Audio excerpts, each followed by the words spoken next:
السلام عليكم. النهارده دلوقتي في مكان مختلف عن الاوضه. ليه بقى جينا كام مسلسلات رمضان، ولكن مش لوحدي. ما جيش لوحدي، جاي معايا الاستاذ الصديق الاخ خوليو، الرجل الفيلم ميكر، صاحب فيلم الحائط. اتفرجوا عليه لو ما شفتوش، واكيد انتوا عارفينه يعني، مش محتاج للتعريف. رجل يوتيوبر اصيل، وفي استوديوهات في استوديو كليك كلاك للاستاذ فاروق دياب. مش فاروق دياب. والنهارده هنتكلم عن مسلسلات رمضان، وفي حلقه عنده بنتكلم فيها على مسلسلات، وفي حلقه الباقي دي حلقه عندي. وهو الراجل ده اتكلم عن فخر الدلتا، وهنكمل باقي الكلام بقى دلوقتي عن فخر الدلتا برضه، لان ايوه فخر شرق الدلتا ماشي. لان فخر الدلتا ليه كلام كتير وليه احداث كتير، واتهامات توجهت ليه، واتكلمنا أيوة. شويه عنه في الحلقه ده حقيقي. عنده. فانتوا ايه، اتفرجوا على الحلقه عنده، اتفرجوا على الحلقه عندي. احنا كلنا يعني اسره مع بعض. ما علينا. دلوقتي فخر الدلتا يا استاذ ايوه انا خوليو. مستنيين نعرف رايك بقى. نعرف رايك بقى عشان أنا اتكلمت كتير قوي. انا قصتي مع فخر الدلتا ان انا بحب هادي بسيوني زي ما قلت. بحب المراجعه النهائيه، متابع المراجعه النهائيه. وبيصوروه بقالهم كتير قوي يعني. بقول زي ما قلت لك، هادي بسيوني سايب قناه المراجعه النهائيه دي وجايب 2 بيتكلموا عن الكوره لحد ما هو يرجع. المهم المفروض ان مسلسل فخر الدلتا ده انت لما تيجي تعمله، انا بالنسبه لي دايما الناس السوشيال ميديا حاسه ان احنا عايزين ناخد فرصه علشان نعمل حاجه، ان احنا عندنا حاجه. فانا انا بشجع عليه المسلسل ده عشان كده، ان احنا عايزين نثبت للناس ان السوشيال ميديا بتطلع فنانين، مش مجرد اوكي حاجه. لما شفت بقى المسلسل اللي بيتصور بقاله كتير جدا ده، اتفاجئت بان المسلسل ده الحلقه الاولى ما كانتش قد توقعاتي. هل انت الحلقه الاولى اصلا لا ما جابت معاك سكه؟ انا لا كنت حاسس في مط كتير قوي الصراحه. وفي سيكونس كده كان في سيكونس كده حسيته اللي هو متاخد من فيديوهات السوشيال ميديا، فحسيت نفس طريقه بالظبط. الكتابه. فانت ما دخلتنيش قوي في عالم مختلف، فاهم؟ على عكس مثلا فيلم السادة الأفاضل. السادة الأفاضل برضه فيلم دلتاوي يعني، اللي هو متصور في الفلاحين في الدلتا في بتاع. فلو جيت تبص انه ممكن يكون في وجه مقارنة شوية. فلا ده حاجة وده حاجة، فاهمني؟ اسلوب الكوميديا هنا حاجة واسلوب الكوميديا هنا حاجة. فحسيت بغربة واللكنه شوية. ايه اللكنه في انا السادة برضو الافاضل تصدق مظبوطه. انا دي حاجة غريبة. بس انا حسيت انه يعني اوكي ممكن ما تعملش معاه بجدية كافية، فممكن اعديها يعني. في فكرة في الفخر الدلتا، فخر الدلتا انه اوقات تحس ان هم بيتكلموا فلاحي واوقات لا. فممكن اوكي في مناطق في الدلتا كتير بيتكلموا زي القاهرة. حتى هو لما راح القاهره باين ان هو بيتكلم مصري عادي. مصري عادي. فالناس كلها برضو بتقول فممكن دي مش نقطة نركز فيها قوي يعني، لان هو مش واخد نفسه بجدية في الحتة دي. بس كانت تبقى تفصيلة لطيفة لو او لا تصدق يعني. اصل ممكن يطلع منها فات وحشه اصل الصراحه. انا كنت شفت فيديو كده او صور حاجة كده، مش عارف، يقول لك المخرج هادي بسيوني مش عارف ايه يعلم الممثلة اللهجة الفلاحية. ويا بنت في زميل ابوك الشهاده. طب هي فين؟ هي فين طب ما كان علم البطل. هو اعتقد يعني احنا لما اتفرجنا على المسلسل لقينا ان البنت دي في شركه الاعلانات، فهو غالبا اللي هيحصل ان هم شركه الاعلانات دي هتروح الدلتا دي غالبا، فبيحاول البنت دي تتكلم زيهم. ده توقعاتي يعني، ما اعرفش بس هو بيعلمها ليه يعني. ويا بنت في زميل ابوك شايف الموضوع ده اتشهر جدا. اوكي ماشي، ممكن يعني ممكن اسباب كتيره جدا. بس دي وكمان نقطه برضو. بس انا زي ما قلت لكم هي دي نقط عشوائيه كده، ممكن ما ركزش فيها قوي، لانه ممكن ما اخدش الموضوع بجديه هنا، لان انت برضو مسلسل كوميدي فممكن تتعامل معاه عادي. بس في نقطه انه الممثلين تقريبا نسبه كويسه منهم اشكالهم مش دلتويين يعني. اشكالهم مش حاسس ان في مجهود اتبذل. هو احمد رمزي الوحيد اللي تحسه دلتاوي ممكن والشباب برضو بتوع السوشيال ميديا يوسف الفن يمشي برضو. يمشي شويه يمشي. الاطفال الصغيره، الطفله الصغيره فعلا شكلها اصلا النقطه دي اثارت عندي بسبب الطفله الصغيره. ده اول مشهد. فغريب جدا برضو صراحه الموضوع. بس برضو زي ما بقول تاني يعني ممكن ما تعملش مع النقط دي بجديه عادي جدا. بس حوار اقول لك على حاجه، حوار ان هم الفيديوهات تحسها سوشيال ميديا. المسلسل في الحلقه الاولى، هل دي حاجه هو كان هادي بسيوني قصدها علشان الناس الفانز بتوع احمد رمزي ما يلاقوش حاجه غريبه عن احمد رمزي، فحاول يخلي ان الحاجات اللي طالعه فيديوهات سوشيال ميديا تطلع ان هو بيعمل الفيديوهات دي فعلا اعلانات، فاهم؟ ما فيش بقى. فدي ما حيله أنا بص حلوه ولا كان عايزه تنجح هو؟ يعني انا مش شايف كده خالص، لانه انت بتوسع السكيل. انت يعني انا امي مثلا لما تيجي تتفرج على المسلسل ده ما تعرفش مين ما ده، تعرفش احمد رأي عايزين مين مسلسل. ده، ما تعرفوش. مم. فانت بتوسع السكيل، انت داخل التلفزيون المصري، البيت المصري. مش كل انا ومذاع في قنوات متفاهم كتير. قد ايه كل الناس معاها السوشيال ميديا، وانه مش كل الناس رجل الكهف والكلام ده كله. بس مش كل فيديو، يعني مش فيديوهات احمد رمزي ما وصلتش ل 100 مليون بني ادم في مصر. ف فبالتالي انت لما تيجي توسع السكيل لازما تخاطب كل الناس، ما تخاطبش جمهور احمد رمزي، ما تخاطبش جمهور السوشيال ميديا، بتخاطب عادي كل الناس. ممكن يعني ممكن تكون انت اوكي ماشي موجه المسلسل ده لفانز احمد رمزي، تمام ماشي لو ده هدفك. بس انت ما دام بتسكيل للتلفزيون المصري او لمسلسل في رمضان، فانت بتتكلم على كبير، بتتكلم على كل الناس.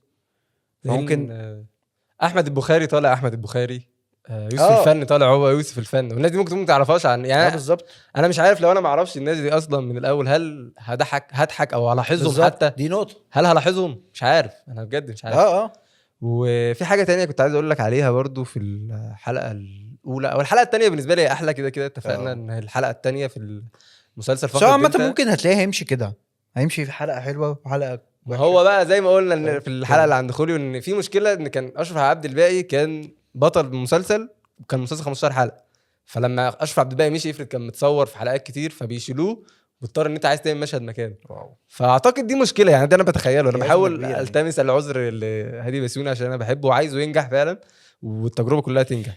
في حاجه كنت عايز اقول لك عليها برضو في لا يا باشا براحتك. عايز اقول لك على حاجه في فخر الدلتا، الصوره، حاسس ان الصوره منوره كلها. هل دي حاجه يعني؟ حاسس الصوره كلها منوره، يعني حتى لاحظتها في الاعلان، والاعلان بتاع المسلسل ما كانش حلو. اعلان اوكي. مسلسل فخر الدلتا مش فاكره، ما بس كان فيه افيهات يعني ما بتضحكش. اه كان فيه افيهات كتير مش بتضحك في فخر الدلتا في الاول الاعلان يعني. والحلقه الاولى لما شفتها حسيت بخذلان شويه، اوكي عشان انا كنت متعشم زي ما قلت لك. اه. ولكن الحلقه التانية عوضتني كتير، وحاسس ان انا هكمل المسلسل عادي، هكمله عشان عايز اشوف اخرة التجربه دي، ولو لقيتها وقعت خالص انا ما اضطر احسش ان افكس يعني. انا متحمس اكمله الصراحة. انا متحمس، مش عارف، انا مش متحمس بس عايز اعرف، عايز اشوف شباب السوشيال مش ميديا. متحمس يعني، ممكن لاجل الكم افيه الحلوين. يعني انا مثلا اخر مشهد في الحلقة التانية ده قعدت اضحك كتير قوي. بتاع لما كان عايز هو يروح. مشهد فيه يعني ايماء بسيطه جدا ضحكتني، اللي هو مم. لما شيكو سابه كده في البتاع، ايوه. والراجل اللي هو بيدوروا على حد يسكن معاهم دخل عليه كده وبص له بصه كده، قعدت اضحك فشخ. اللي هو تعالى معلم.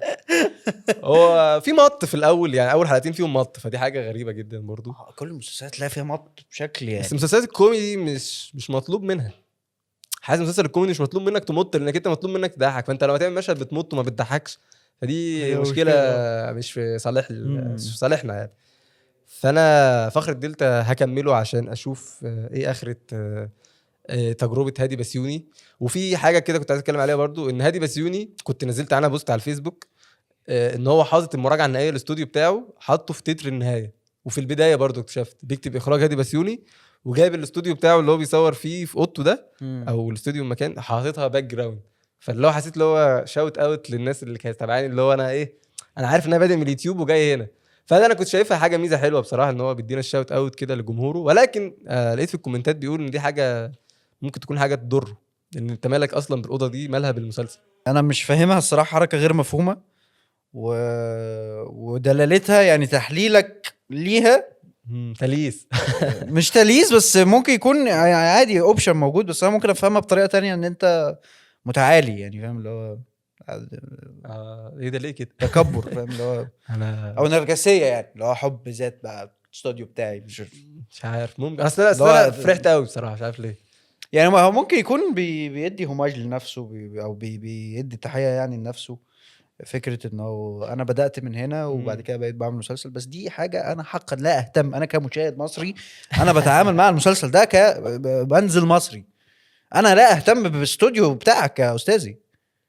انا انا في رايي هادي بسيوني كان هينجح جدا لو، او المسلسل ده كان هيبقى احلى لو كان بدا هادي بسيوني اول تجاربه الاخراجيه على مستوى عالي، عشان هو كان زي ما قلنا بيعمل افلام قصيره في سينما زاويه وراح مهرجانات وبتاع. لو كان بدا في رمضان بدايته في رمضان دي حاجه مش موفقه. بدايته لو كان اوف سيزون كانت هتبقى احسن. انا ده في رايي كده، ده حقيقي جدا. عشان في ضغط كتير في رمضان لو انت آه. مطلوب منك 30 حلقه. يعني هو فجاه مسلسل كان 15، فجاه لا يا باشا ده حقيقي. انا عايزه ده 30. حقيقي. فانا اعتقد ان انا ما عنديش حاجه تانية اقولها عن فخر الدلتا، ولكن انا هكمله.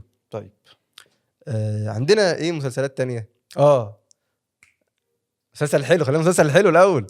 مسلسل حلو. ايه فخر الدلتا حلو، هنكمله. جميل جميل. بس تخش على المسلسل جامد. هنخش بقى. لما انا على الانستجرام عندي نزلت ستوري، قلت ايه احسن مسلسل شفته لحد دلوقتي. فمن اكتر الفوت اللي جت كان مسلسل عين سحرية، جميل جدا. لبطولة حصل. عصام عمر. حصل. ايه رأيك يا سيدي الفاضل؟ انا شفت اول حلقتين من عين سحرية، عشان الحلقة الثالثة نزلت النهاردة. وده يعني ده مسلسل شفت، فاكر معيار كلاش رويال. ده بقى انا ما مسكش الموبايل خالص، انا قعدت اتفرج منتبه. وهنا يمكن كنت عايز اعمل مقارنة بين قد ايه مخرج عين سحرية عارف عايز ايه بجد، عارف بيحط كاميرته فين، عارف حجم لقطته مناسبة للمشاعر اللي عايز يوصلها منها ولا لأ. الفرق بينه وبين فخر الدلتا. بس يعني هي مقارنة مش أكثر شيء عادل. بس بدأ بداية اداني سسبنس يعني، واعتقد ان كل حلقة هتبدأ كده. كل حلقة هتبدأ بمشهد معين في الحلقة، بعد كده هيستدعيه في نص الحلقة او في اخر الحلقة. اعتقد الحلقات هتكمل كده، ودي طريقة صراحة روشة فشخ. بيبدأ لك بمشهد كده يخليك حاسس بغموض شويه، اللي هو المشهد بدأ مش عارف شوت كده، بنخش من عين السحريه بنشوف جريمه قتل بتاع، فمش فاهمين. الحلقه التانية بنشوفه وهو متكلبش، فمش فاهمين برضو ايه اللي حصل. لان انت برضو بتحس ان هو في الحلقه التانية لما شفت مشهد الاوبننج وهو متكلبش، قلت اوبا ده اتقفش في جريمه القتل ولا ايه اللي حصل وبتاع. فبتبقى بقى عندك اسئله كتير وانت بتتفرج، هو ايه اللي حصل بتاع، بس بعد كده تكتشف شيء تاني. فده شيء روش جدا الصراحه. انا شايفه مسلسل جميل يعني، مسلسل حلو جدا. عايز اتكلم عن باسم سمرة. باسم سمرة عبقري يا جدعان. باسم سمرة قد يكون، او ممكن ناس كتير تختلف معايا، بس انا حاسس ده قد يكون هو محمود المليجي بتاع هذا الزمان يعني، مع اختلاف المستويات.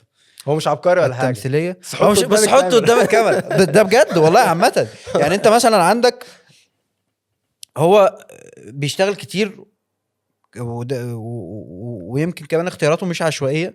محمود المليجي كان عامل عتاوله يعني. محمود المليجي كانت اختياراته عشوائيه، كانت عشوائيه فشخ. محمود المليجي عمل اكتر من 1000 عمل، وكان بيطلع في ادوار ثانويه مع اسماعيل ياسين كان بيطلع كتير قوي. فكانت اختياراته بجد عشوائيه، وكان الراجل عايز ياكل عيش يعني. وده شيء انا اتكلمت عنه يعني في حلقه عملتها عنه، يعني تقدروا تروحوا تشوفوا اتفرجوا عليه عند الراجل ده. باسم سمرة بحس فعلا ان هو فعلا حطه قدام الكاميرا هيدي، لان هو في الدور بتاعه هنا اي ثينك ان هو في الحلقات اللي بعد كده هتلاقيه دور مركب شويه. راجل محامي وراه غموض. ليه كان موجود في مسرح الجريمه وعمل ايه؟ هل كان بينظفه مثلا؟ جو اللي هو منظف ده. وفي نفس الوقت محامي، في نفس الوقت عنده مشاعر وبيروح للثيرابيست. حوار الثيرابيست فانت متخيل باسم سمرة بشكله بالفيزيكال بتاعه دوت يروح لثيرابيست. هل الثيرابيست دي معموله عشان يعرفنا باك جراوند عنه يعني؟ بس لا، ما هو كان عنده مشكله بنته دي مش قادر يتخلص منها وبتاع. بس انا بكلمك في كاركترايزيشن. أيوة فكره أيوة. ان هو قادر يخليك تصدق برغم من شكله انا صدقت الطف، شكله اللي بجد قوي ملامحه الحاده، بس قادر ان انت تصدق مشاعره. لما كان بيقنعه بحوار كولومبوس وان هو اكتشف امريكا مثلا لا قال له ايه ان هم ادوهم بطاطين وفيها الجدري، في بعدها بشويه بيوزع وجبه على حد قاعد. انا قلت بس حاطط له حاجه في الوجبه مثلا، فهي هتكون شخصيه بجد، شخصيه هتكون شخصيه مركبه جدا. وانا يمكن هكمله عشانه يعني. انا شايف رهيب ممثل، ممثل شاطر بجد، خطير يعني. بس هل باسم سمرة في كل او كل عمل بيعمله بيبقى باسم سمرة؟ كشخصيته لا صعب، مش باسم سمرة، صعب. السفارة في العمارة قصدك عمارة يعقوبيان؟ برضه السفارة في العمارة. السفارة في العمارة يعقوبيان ماشي، بس ده زمان، انما دلوقتي هو اسم كبير. وهنا خد بالك برضو دي نقطة أثرتها في الحلقة عندي. فكرة ان ده ممثل فعلا يديك كل حاجه، عكس يوسف الشريف. يعني يوسف الشريف عمره ما يعرف يعمل بس بصبر. لا طبعا باسم سمرة ممثل جامد. ده كان متضايق ان المخرج عمل كات قبل كده. شوف المشهد ده كان في مره بيصور في مسلسل وهو منفعل جدا وبيمثل، وراح المخرج قال كات، قال له قلت له كات ليه مش عارف يزعق وبتاع. سيبنا مثل يا عم. عايز يمثل. خطير الصراحه وبس. بس انا عاجبني بقى في عين سحريه، هو عصام عمر تمثيله جامد وكل حاجه، بس هو حوار زي ما الناس بتقول على النت اللي هو دايما غلبان ودايما ايوه خسران كل حاجه، خسران كل حاجه. وما عنديش مشكله على فكره مع ده يعني ينسرق مني وشجر الليمون بالظبط. بس انا مشكلتي مع المسلسل ده ان هو بيحصل له حاجات كتير جدا يعني بجد. انا كمشاهد انا نفسي بيضيق وانا بتفرج، ومفروض ان انا كل حلقه اقعد اتعب معاك اكتر. انا تمام اتعب اكتر. انا تمام. انا اشجع المسلسلات، اشجع كل المسلسلات في سيزونات رمضان، تعرف الناس، تفكرهم بفقرهم بحياتهم الزفت، التين قطران على دماغهم. انا تمام. بس انا خايف من ايه؟ بس ان هو فجاه هيحل المشاكل دي. حاسس ان هو ممكن فجاه اتس اوكي هنحل بس هنشوف ازاي. ما هي الطريقه بقى اللي هتحدد لك. ماشي. بس هو اخوه ده متلطف في حوار كبير جدا. اخوه اللي هو ده، وامه مش عارف هي امه توفت ولا لا، ولا لا لسه عايشه. لسه عايشه. انت عمال تدخل خايف ايه ميلو دراما بقى زي عادي مسلسل عادي البرنس بقى سواد نعيش سواد عادي. فمش عارف، انا خايف من ده. وعجبني بس التصوير في المسلسل ده واختيار اللوكيشن. هو بس في شيء غريب، اختيار اللوكيشنز حلو وسط البلد بقى. انا بحب وسط البلد بصراحه. انا تقريبا عديت، كانوا بيصوروا تقريبا هو بقى المسلسل ده. انا عديت في كانوا هو باسم سمرة ساكن في ميدان طلعت حرب بجد، فكان في تصوير، فاي ثينك ان هو انا ساكن في المسلسل ده انت في المسلسل. انا افتكرتك عارف عنوانه. انا كنت عايز اقول ايه، كنت عايز اتكلم في لوك تيل ان اورنج متلطخ في كل المسلسلات. مش عارف تعرف تيل ان اورنج؟ ايوه عارف يا عم بس ده موجود في المسلسل ده. موجود تيل ان اورنج مش موجود في مسلسلات تانية. لا انا حاسس الصوره هنا مختلفه عن بقيه الصور. موجود فشخ في اسمه ايه دوت، في درش او فخذ الحرب برضه. في فخذ الحرب. انت بوظت لي اسم يعني فن الحرب. فن الحرب باين. بس حاسس لا الصوره كتكوين في مسلسل عين سحريه، وحوار اللي مضايق استاذ فاروق اللي مصورنا. انا ما عنديش مشكله فكره ان انت تكون مطرف شخصيات مكمبوزها، عامل لها كومبوزيشن بشكل معين عشان توصل لي احساس بالخنقه او ان الشخصيه مزنوقه. انا اعرف ان دي مالها ان الشخصيه مالهاش مستقبل. دي كانت من اكتر الحاجات اللي بتبقى ممكن بفهمها كده. انا ممكن تديك مشاعر كتيره جدا. انا بحبها. بس هو بتستخدم يعني انا احس يعني ان هي تكون توظيفها الاكثر اللي تليق عليها، يعني فكره انه الشخصيه دي مزنوقه في شيء يعني فاهم اللي هو. بس المشكله لو كل المسلسل هي الفكره كل مسلسلات الناس مخنوقه. انت شفت اول حلقتين كفايه فلسه ما كملتش. تاخد كادر مختلف لسه ما كملتش. عادي كملت طول المسلسل الحلقتين كاملين عادي. زين كامل على استاذ فاروق. رب يكون صوتك طالع هنا يا رب. بيوجع عيني. عادي وانا اجري معاه من الكادر هنا لهنا. انا عيني بتعمل كده في الشاشه. يا استاذي ده يعني ما اعرفش. هو ده من احلى مسلسلات. تشوف كل حاجه سيمتريك يعني. لا ما بقولش سيمتريك. ايوه عادي. يعني ايه عادي؟ حاجه واتسمت في وقت معين انا محتاج الكادر ما يبقاش عامل كده. ليه بص على المشاهد. هل انت اللي تحدد ولا المخرج اللي يحدد؟ يحدد هو. انا خنقني. طب ماشي. ما هو ما خنقنيش عيشني. لا خنقني. اتخانق قفل المسلسل. طب دي حاجه ليها علاقه بيك انت يعني. انت ايه؟ هل ينفع تفضل كادرك واحد طول المسلسل؟ عادي اتس اوكي. الشخصيات كلها منفصله عن بعض. استاذ فاروق معنى استاذ فاروق جاب اخره. لا انا اعترض بشده لان عندي مشاكل مع طب لا دي لا انا حاسس ان المخرج ده كان جميل. يعني المسلسل ده من احلى المسلسلات اللي في رمضان اعتقد. كتشويق وكقصه وككاركترز. حاسس ان الشخصيات حلوه. ولا انا اتبسطت بصراحه بمسلسل عين سحريه وناوي اكمله ان شاء الله. يعني رهيب شابوه لاختيارات عصام عمر صراحه حلوه. مع ان عصام عمر السنه اللي فاتت ما فرحنيش في رمضان. كان عامل نص الشعب اسمه محمد، اديته فرصه كتير جدا، وصلت لحد الحلقه السابعه او السادسه ومشيت. كان عامل دور باد بوي ومعلق بنات كتير. الفيلم بتاعك يعني؟ الفيلم بتاعي ايه؟ باد بوي جدا. اتفرج على الباد بوي جدا. فهو حسيته بيقلدني بقى وبتاع. بس لا كان غريب. وعمل باد بوي عمل باد بوي برضه في فيلم سيكو سيكو كان. فهو بيحاول برضه يا اما غلبان قوي يا اما باد بوي. والله انا ما بحب عصام تمام. عمر، تمثيله جميل صراحه ممتاز. وراجل ما بيوقعش يعني مم. من على البيت. فخلونا نخش على المسلسل اللي بعده، وهو مسلسل ايه؟ هل سوا سوا انا ما شفتش سوا ايه ده حاجه هو انا ما شفتش سوا الصراحه. الاخ هسيب لك المايك يعني. بس شفت منه مشاهد.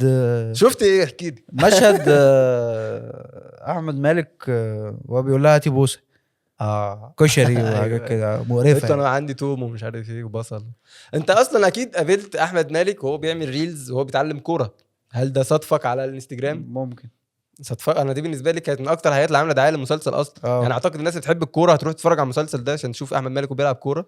وده ما ظهرتش كتير اعتقد في المسلسل يعني. دي احلى حاجه في المسلسل.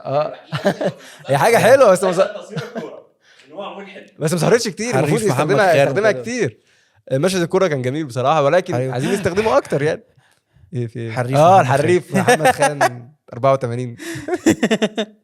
هو المفروض قصه المسلسل سوا سوا. احنا المفروض كنا نحكي قصص مسلسلات قبل ما نتكلم على اي مسلسل اعتقد يعني. نعوض في سوا سوا. الناس اتفرجت برضو يعني. سوا سوا ده بيتكلم عن ايه؟ هو واد يعني وبيحب بنت اسمها احلام، وبيلعب كوره الراجل، البنت اللي بيحبها دي عندها كانسر.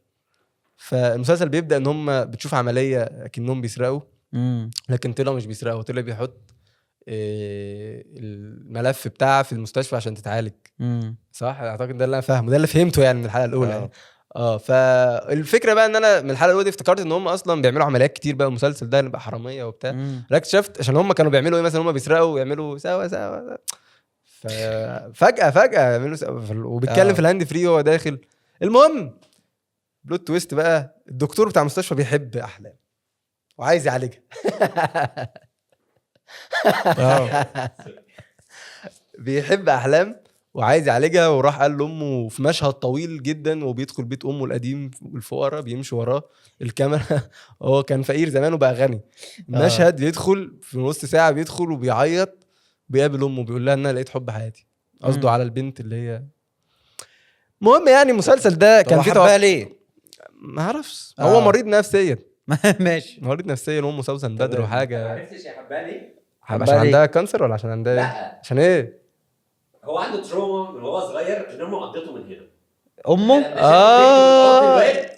ايه ده ايوه صح، قال له دي عضته. يا نهار اسود لما حط ايده على العضه لما شافهم في الفيديو. انت فاهم؟ هي عضت الواد. ايوه عضت الواد وهي بتهرب. اقفل حب حياتي. يا نهار اسود. دي حقيقه. صوتك ظاهر ولا لا؟ كاميرا في الكاميرا. لا باخده من الكاميرا. لا اصل هو الحكايه دي حاجه صعبه جدا. هو فعلا هي لما عضت الشخص ده اللي هي كان بيمسكها ويومه كانت بتعضه، فلا حب حياته. هو مريض نفسيا وتمثيل الممثل هو مريض نفسيا. المهم يعني ان هو مريض نفسيا. تمثيله جامد والله، بس المسلسل وحش. المسلسل ده انا مش هقدر اكمله لان انا داخل بتفرج على احمد مالك بتاع ولاد الشمس تاني. واحمد مالك كشخص حتى هو عايز يطلع من فكره ان هو من ايجيبت، والناس بتكتب كده على تيك توك ايجيبت وبتاع، وان هو عايز يبقى مصري جدا، وهو خلاص اوريدي كون يعني يعتبر القاعده الجماهيريه بتاعته. مش هيبقى محمد رمضان يعني في يومين يعني. ايه كان عامل كده في فيلم كلوني برضو. هو حتى لما يطلع في اللقاءات كان بيتكلم بقى بيتكلم بطريقه مش طريقه احمد مالك الكيوت يعني. احمد مالك الراجل كان كيوت في الاول، بقى بيتكلم طاق صوته كده وانا عارفه بنت احلام. هو بقى بيتكلم كده في الحقيقه برضو. وانا بحب احمد مالك. احمد مالك ممثل جامد يعني. حتى هو في المسلسل ده انا طايقه عادي، انما انا مش طايق هدى المفتي. لا هدى المفتي مش عارف ليه مش طايقها. وفكره ان هي بتقول افيهات. بنت كانت واحده بتناديها في السجن في الحجز، تقول لها يا بنت يا احلام، هتلاقي احلام ايه؟ امال لو كنت كوابيس كنت هتقولي لي ايه؟ فده افيه ممكن اضحك يعني لو مش عارف، انا مش طايق. يعني بالظبط. وانا اصلا مش يعني كنت داخل توقعات عاليه، ما اعرفش ليه كنت حاسس ان المسلسل ده هو هيبقى الترند. هو هيبقى الترند، ولو بقى ترند فدي مشكله كبيره. وده لو المسلسل هو الاكثر مشاهده يعني. لان برضو السيناريست بتاع المسلسل ده ومؤلف القصه اسمه مهاب طارق. ده راجل ملك الهتات في مصر بقاله من 2023. هو عامل جعفر العمده بتاع محمد رمضان، وعامل مسلسل ابن النادي ولحظه غضب، وعامل في هتايه تانية عملها ايش عمل ايش وعمل ايه تاني في هتايه تاني كان عاملها وهي كيمياء بس لسه ده لسه وايه ما... التباعد الرهيب ده، اه تباعد بين عمل الأعمال. نعمل افوكاتو واخواتي بتاع محمد شاكر خضير. فهو بيعمل حاجات ساعات فنيه وساعات حاجات ازاي ولكن الراجل شغلني ده معاك يا استاذ. هو اعتقد ان هو اتشهر في الوسط ان الراجل ده لو انت منتج وعايز تعمل حاجه رايقه تجيب فلوس هتجيب مهاب طارق ده. ان هو بيعمل هتاء المسلسلات دي كلها كانت ناجحه مثلا تحياتي يا استاذ، تحياتي. نعمل افوكاتو وجعفر العمده ده اول حاجه يكتبها اصلا هو جعفر العمده ده اللي كسر الدنيا. ما اعرفش كسر الدنيا علشان محمد سامي ومحمد رمضان كتبوا مع بعض ولكن السيناريو اكيد ليه دور يعني لكن لا ما لا ولا ما عليا يعني سيناريو اكيد. والراجل ده مهاب طارق ده عامل مسلسل في رمضان تاني غير ده مسلسل هي كيمياء. ده مسلسل كوميدي ده مسلسل بطولة مصطفى غريب بتاع اشغال شقه اللي اتشهر من اشغال شقه. والمسلسل ده مسلسل كوميدي وهو عامل مسلسلات تانية يعني هو بيعمل كوميدي حبه يعمل ساعات يعني هو الراجل ده فاهم الدنيا قال لك انا هعمل حبه تجاري واعمل حبه مسلسل متنخمخ له فهو كان ممخمخ فهي كيمياء. شغلني معاك يا استاذي. انما في سوا جو بقى ان في مط اصلا ما اعرفش ده من المخرج اعتقد فكره ان الكاميرا بتمشي ورا احمد مالك كتير جدا بدون مبرر. والمخرج كان اسمه ايه يا ابني؟ عصام عبد الحميد صاحب كان صاحب ايه ده صاحب مسلسل مخرج بطل العالم الناس شايله منه جدا عشان النهايه وحشه ولكن انا ما كملتش اصلا بطل العالم ما كملتوش اصلا. خلص على ايه بطل العالم يا استاذ فاروق؟ البوليس جه قبض على فتحي عبد الوهاب بس كده بس كده كان قبض عليه من بدري. شكرا لرجال وزاره الداخليه اتشل وهو خد عصام عمر زقه فاتشل فالبوليس جه قبض عليه. ايه الشلل هو غالبا العيب من المخرج ولكن برضو اختيار احمد مالك وفكره ان هو عايز يبقى دايما البطل الشعبي دي هي اللي مبوظاه. اوكي فانا نفسي يرجع بقى لايامه والبرايم بتاعه.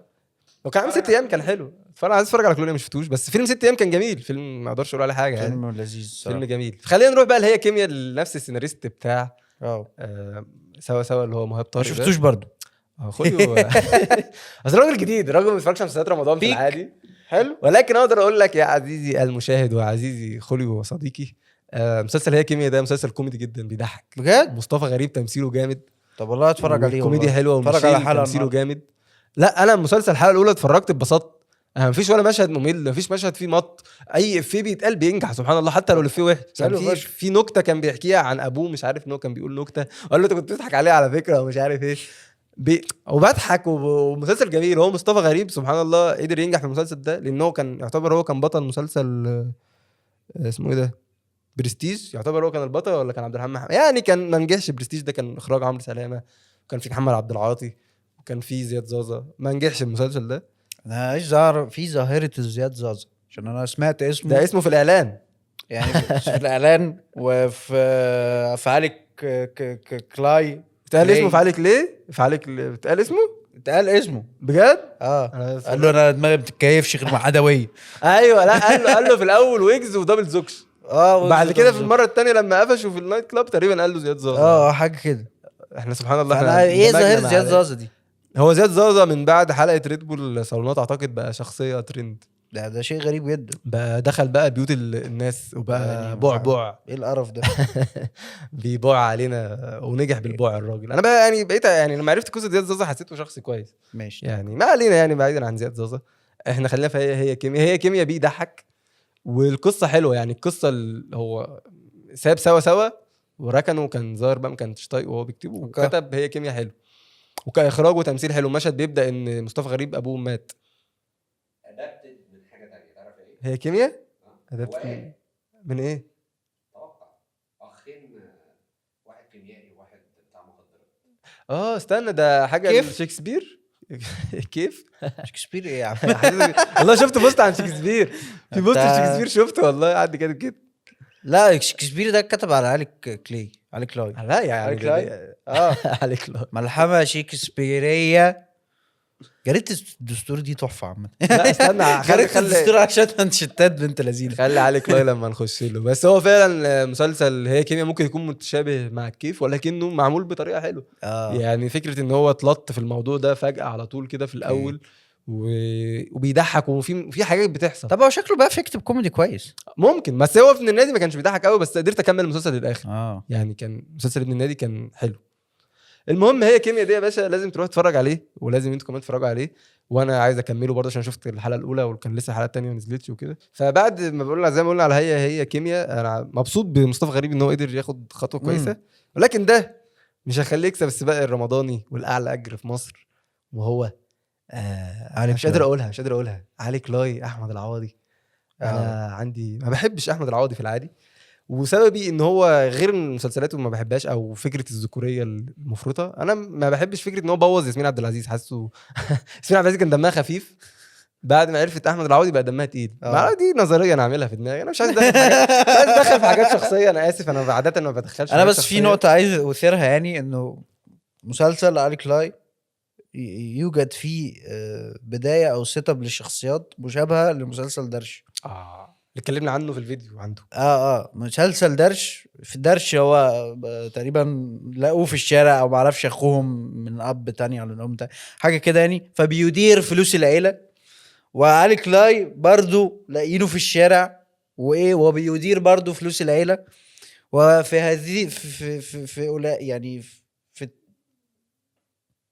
في العيلتين دول خلينا نقول في ابناء، في ولدين هنا وولدين هنا. الولدين دول بيكرهوا درش وبيكرهوا علي كلاي برضو، يعني في ومرات ده ما بتخلفش، او هو ده لا انجابي والتاني تقريبا مصطفى شعبان مش عايز ما يخلف، بيخلفش. حاجه كده. انما علي كلاي بيخلف. ففي شيء غريب. هي دي الشيخ. دي تسمى بالخلطه الرمضانيه، ورمضانيه عشان مسلسلات رمضان وعلشان محمد رمضان، تمشي الاثنين. دي محمد رمضان الدبل مينينج يا ولا. لا دي لسه مالفه حاجه. خلطه رمضانيه، قول لي. الخلطه الرمضانيه دي هي بقى ورقه وقلم مكتوبه يا ست. هو الراجل المظلوم اللي هو الجامد ومظلوم، ولو خد فرصه برضه هيبقى عظيم، ومعلم الحاره ومعلم وبتاع. معلم مع ان الحارة. محمد رمضان ساعات ما بيبقاش معلم، بس بيبقى بيعمل دور تاني يخليه معلم، مثلا معلم الحاره غالبا ما بيحترمش المرأة في في نقطه كده محتاجه، بس اللي عاكس تثار في حكم على روحه بالاعدام. آه. وده اللي بدأ محمد رمضان، فكره ان انت تعمل قافيه في كلامك، فدي اتاخدت في بقيه المسلسلات برضو زي ما قلنا عند درش كده. درش وعلي كلاي ما بصراحه ما خدتش بالي ان هو عمل قافيه. خدت بالك عمل قافيه او حاجه في الحلقه الاولى؟ انا حاسه احمد العوضي محترم في الحلقه الاولى، يعني ما اذانيش. عمل قافيه لما يجيش بالجد يجي بالهق. يعني محطوط في الاعلان باين كمان. ايوه اتقالت في الحلقه الاولى. انا مش عارف سربرايزنجلي ما ضايقنيش انا ما اتضايقتش من احمد العوضي. انا ما اتضايقتش من احمد العوضي خالص في مسلسل علي كلاي ده، ما اتضايقتش خالص. بس هو ضايقك بعد كده قطعا يعني. اكيد انا مش هكمل بقى وانا عبيط. مش هكمل بقى. انا اكتر حد ضايقني في مسلسل علي كلاي ده وهو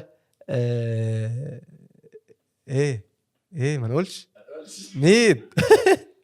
مش هقول لا يا عم، مش السقه وكده، لا خلي انت فكرتني بيه والله.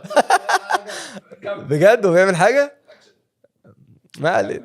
انا كنت اقول على ريم سامي اللي هي اخت محمد سامي. دي بالنسبه لي ما بحبهاش. دي بتتكلم انا عايز اموت خلاص، انا مش عايز اعيش في حياتي. هعيش ليه يا ابني وهي بتتكلم؟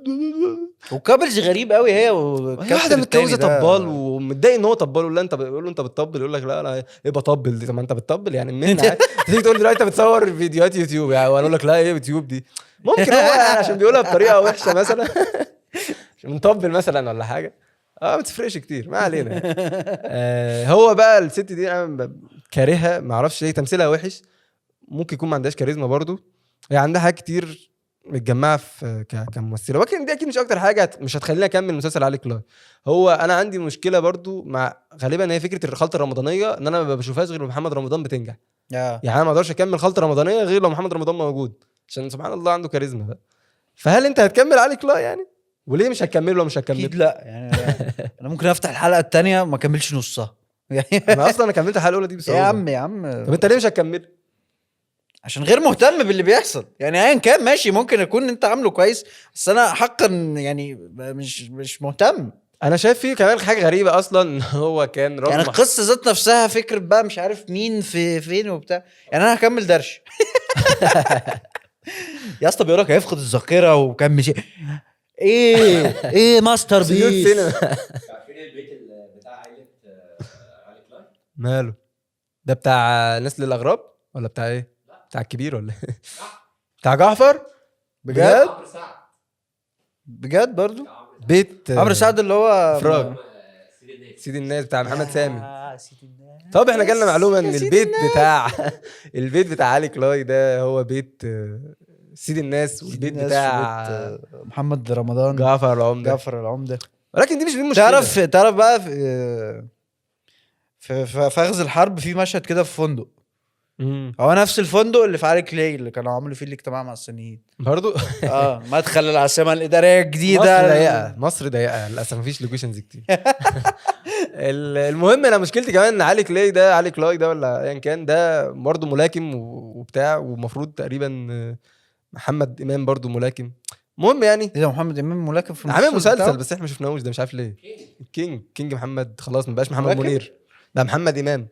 المهم احمد العوضي في المسلسل ده طالع شخص محترم جدا. مراته ما بتخلفش، ولكن هو مفهمها ان هو اللي ما بيخلفش، وسايبها تعايره كل شويه ان هو ما بيخلفش، وراجل محترم جدا ويعرف ربنا، وفي الاخر بيروح نايت كلاب او كباريه يعني. قال ايه الدكتور قال له انت ازاي مستحملها؟ لا قال له ايه؟ انا عمري ما شفت حد بالانسانيه. ايوه قال له ايوه صح، قال له لفظ شبه الانسانيه. أيوة. قال العوضي عشان ايوه قال له انا ما شفتش حد بالانسانيه دي الدكتور وبتاع، وازاي مستحملها وكده وبتاع. قال له اعمل ايه بقى عشان ما ينفعش احسسها بالنقص. هو راجل الفحل حرفيا. هو ده معنى الحرف يعني. هو راجل طيب جدا. فالمشكله ان هو فجاه بيروح كباريه. مش دي مشكله، هو خلاص عنده تناقضات، الراجل أيوة. محترم في شغله ولكن بيحب يهيص. لكن بتحصل المشكله لما بيلاقي اخوه بيروح نفس الكباريه بتاعه. خد يلا انت ايه تعرفش ربنا ولا ايه؟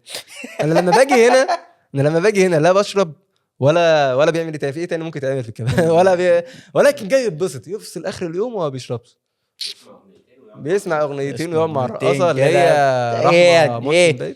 ايه شويه عاهرات ايه فيها ايه يعني؟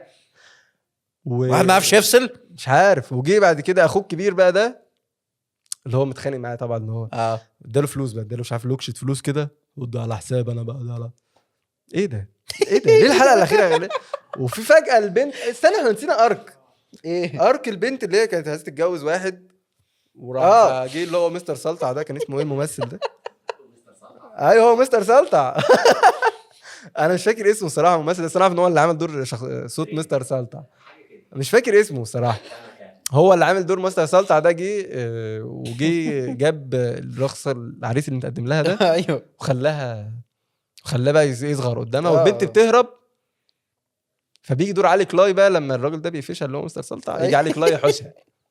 وهنا بيجي الاكشن وتيجي الابسوليوت سينما. وازاي ما تتفرجوش على علي كلاي يا جدعان؟ انا كان فايتني احمد العوضي طول حياتي. انا ازاي ما شفتش المسلسل السنه اللي فاتت ده؟ بيقولوا ان محمود البزاوي موت ابوه في المسلسل السنه اللي فاتت وموته تاني السنه دي. ايه ده بجد؟ هي هو نفس المسلسل، هو ما فاتنيش. هو بالظبط. طب الحمد لله انا احمد العوضي كريم جدا. لا بس درش ولا علي كلاي؟ درش ولا علي كلاي؟ انا شايف ان درش احسن. ليه؟ عشان درش شخصيه مكروهه من ناس كتير جدا، حتى الناس اللي في السوق. وكمان انت هتمحي كل اللي عملته في الحلقه الاولى ده، خلاص تبقى شخص تاني بقى ناسي اسمه. شفت؟ ففي هنا في احداث، شفت الصوره بتاعت في بلوت، في شفت المشهد بتاعه وهو بيقع من البلكونه؟ شفته طبعا. طب يا جدعان ازاي ما معمول بالاي اي بس عادي براحتك. اي بقى ايه ده؟ وده معمول بالاي كده، في شوت كده معمول بالاي اي. اللي هو بيقع كده. في حاجه كانت معموله بالاي بس مش هي معموله بحاجه مش معموله حاجه ما حدش فكر يعملها. فانا مع علي كلاي لو جه قدامي على التلفزيون هتفرج عليه. وده اعتقد مسلسل لازم يبقى فيه ناس كتير بتتفرج عليه معاك، ما ينفعش تتفرج عليه لوحدك زي ما انا عملت، بيتعبك. واعتقد درش برضو نفس الكلام. دي مسلسلات رمضانيه تحب اللمه، زي اعلانات رمضان تحب اللمه، اعلانات رمضان طبعا يا كابتن. فانت هتكمل علي كلاي او درش؟ هتكمل علي كلاي ولا درش؟ هكمل درش. هكمله بجد ولا بتحاول تقابلني اخر رمضان ولا النهايه كانت ملحميه؟ بس فده كلامنا على مسلسلات رمضان. هل حابب عندك اي اراء عن اعلانات رمضان او تترات مسلسلات رمضان لان كلها موجود فيها اي اي؟ التترات انا شاهدت بعض التترات الصراحه كلها اي اي، وشيء مغزي، شيء مغزي جدا جدا. مسلسل هي كيمياء عامل اي اي غريب جدا يعني. مسلسل حلو، اوحش حاجه فيه التتر. متخيل هو فجاه الشخصيات بتتغير، فجاه بيجروا، فجاه ده تتر. يعني كام مسلسل عندنا فيه اي تتر؟ اولاد الراعي عندنا اي. اولاد الراعي ده اللي هو بتاع احمد عيد صح؟ فخذ الحرب ده وحش جدا. فن الحرب اي. اكشلي كل المسلسلات بقت اي. في مسلسلات اللي هي بتحط التتر بتاع المسلسل اللي هو زي علي كلاي ده حاطط فخر دلتا. لا موشن جرافيك وصارفين مش شوية. جرافيكس وحاجات يعني مش عارف تمام يعني اتس اوكي يعني، عشان بس ايه ما بحبش اتحط في كاتيجوري كارهين الاي اي يعني. تمام عادي ممكن حاجه هو معمول استخدمها. وحش، هو عادي يبقى اي بس هو معمول وحش. بس معمول وحش بالظبط يعني. فانت يعمل اي يعمله شكله حلو بس تمام يعني. التول ذات نفسها ما عنديش مشكله معاها، بس مش صارفين بيختاروا حاجه رخيصه. يعني هي رخيصه، هي اداه رخيصه حاليا وبتطلع حاجات رخيصه بس يعني انا احترمت، مش عارف ممكن اكون بهبد برضو، بس انا احترمت بطل اسمه ايه عين سحريه في الاوبننج بتاعه ترانزيشن اللي كان الكاميرا بتخش في العين السحريه. اي ثينك دي مش اي حتى لو اي معموله حلو بس معموله كويس، معموله حلو. كويس ريسبكت يعني. انا بيك فان. هو انت عايزين نشوف بقى المسلسلات اللي هتكملها للاخر. انا هكمل الصراحه عين سحريه. قائمتك عين سحريه. هكمل عين سحريه. درش مصطفى شعبان جنن. ثقه في الله. كمل كان يا مكان. بس ممكن كان يا مكان ما كملوش قوي يعني. انا مش هكمله كان يا مكان مع انه حلو بس مع مشاكل الطلاق بس فاهم والحاجات دي بس انا بحب ماجد الكدواني. ممكن اتفرج عليه كده فاهم اللي هو كده. كمل ايه تاني؟ هي كيمياء هتكمله. هي كيمياء هتكمله. فخر الدلتا تديله فرصه ولا اوت؟ فخر الدلتا هشقر عليه عليه من وقت للتاني. اوكي بس كده خلاص. اوت علي كلاي ولا علي طبعا كلاي؟ يعني. وايه اوت تاني؟ ايه خلاص اللي هيطلع خلاص مش هتكمله تاني. سوا من غير ما قبل ما تبداوا. حلوه على فكره، حلوه قبل ما تبداوا تبطلوا. سوا ايوه فاهم. لا صعب سوا اتفرجش عليه فاهم. فخذ الحرب مش هكمله يعني، غير مهتم الصراحه وما بس. انا ان شاء الله اللي هكمله ناوي هي كيمياء هيكمل معايا، هو رقم 1 بالنسبه لي. وفخر الدلتا هكمله علشان عايز اشوف التجربه السوشيال ميديا دي هتعمل ايه في الاخر. والقصه لايت يعني، ده لو مسلسل بتتفرج عليه كده بتتشيل جاي كده عادي وبتاع بتتفرج هتبقى حلوه يعني. فانا هتفرج على فخر الدلتا. انا بحب الكوميديا عامه، فانا بحب الكوميديا اكتر، فانا هتفرج على فخر الدلتا وهي كيمياء وعين سحريه. ولو ان عين سحريه ده تقيل، فلازم تجيب له حاجه ايه لايت معاه كوميدي عشان تقيل كله حزن. ايوه صح. فلازم يعني تتفرج عليه في النص. هي كيمياء بعد كده عين سحريه بعد كده فخر الدلتا. لو ان فخر الدلتا ممكن يبقى صعب برضو، ولكن ان شاء الله انا واثق فيه ان هو يبقى حاجه حلوه. ماشي. فهل عندك اي اراء عن اعلانات رمضان او حاجه ولا والله انا ما شاهدتش اعلانات كتير يعني. بيتفرج على المنصات. بتفرج على المنصات وبعمل سكيب ويوتيوب للانترو، بريميوم. سكيب يوتيوب للاعلانات، بعمل بريميوم. سكيب لكل حاجه. الراجل يوتيوب بريميوم برضو ولا انت لا عادي يوتيوب اعلانات. منزل اد بلوك شكله هيقطع. لا والله. فبس كده اعتقد ان احنا خلصنا كل كلامنا. ولو عايز تشوف مسلسل اللي احنا اتكلمنا عنه او حاجه هتلاقي في قناه خوليو. فروح اتفرج عند خوليو. الراجل ده يعني مش بيمثل وزي بيضحك زي العنوان بتاعته مش بيضحك. الراجل بيعمل عناوين مميزه جدا. فروح اتفرجوا على قناه خوليو واتفرجوا على الفيديو بتاعي معايا برضو ومكان عن مسلسلات رمضان. وبس ان شاء الله نعمل فيديوهات تانية اكتر عن رمضان. سلام يا صاحبي. تعملوا لايك سبسكرايب صح؟ نسينا ولا حاجه؟ ايه يا عم اعمل يا عم لايك سبسكرايب يا عم. عم. سلام يا صاحبي. بس كده. ثانك يو يلا باي باي.